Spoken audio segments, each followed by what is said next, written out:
Over in Pakistan, there is a new double game, this time over Ukraine. On paper, Pakistan is neutral in the war. They don't support Russia or Ukraine. But their actions suggest otherwise. On Tuesday, Pakistan received a shipment of Russian LPG. LPG is liquefied petroleum gas. It's mostly used for cooking. If LPG is expensive, household budgets go for a toss. And that's what's happening in Pakistan. Earlier this month, the caretaker government increased the price of LPG. It's now 20% higher. So Pakistan needs cheaper energy shipments. Enter Russia. Discounted Russian energy could solve Pakistan's problem. They've already imported one shipment of Russian crude oil.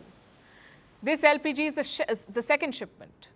Reports say talks are underway for yet another one.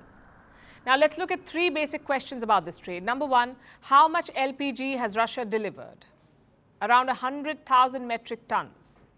How much does Pakistan use every year? Around 1.8 million tons. So just a fraction of the demand. Question number two, how did the shipment reach Pakistan? Through an Iranian corridor. You see, most Western shipping agencies have cut off ties with Russia. Only shady ones remain. The Russian embassy, in fact, thanked Iran for helping with the delivery. And finally, question number three, how did Pakistan pay for this? With Chinese currency. The exact amount has not been revealed, but Russia has been accepting the yuan recently. So that's the economics of it. What about the politics?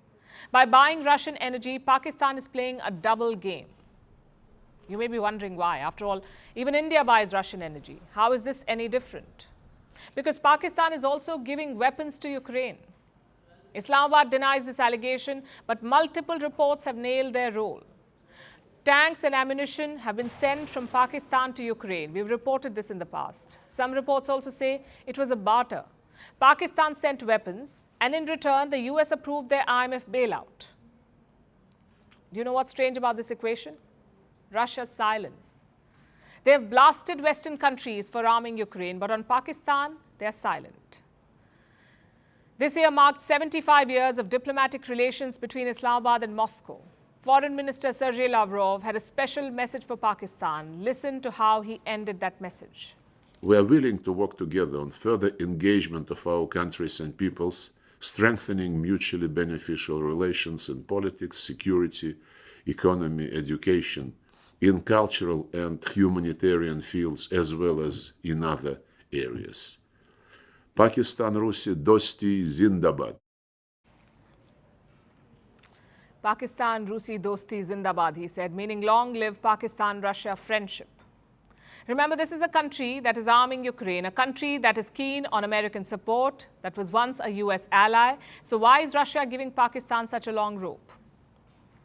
Because equations are changing. The US is not a fully committed partner for Pakistan anymore. Their new best friend is China.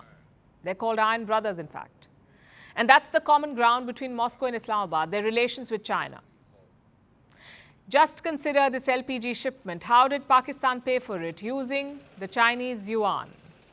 And this reset between Pakistan and Russia started before the war.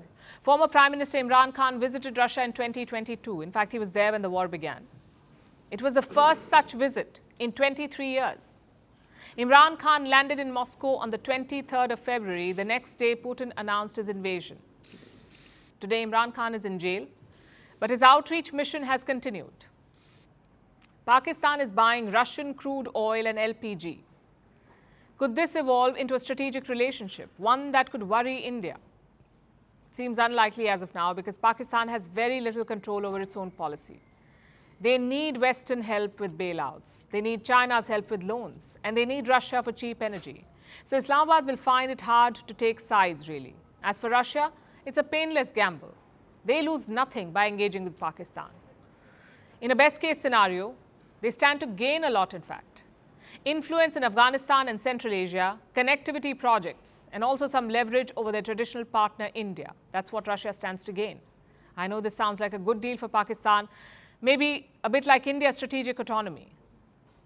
But you see, Pakistan's policy is anything but autonomous. It's a case of strategic helplessness.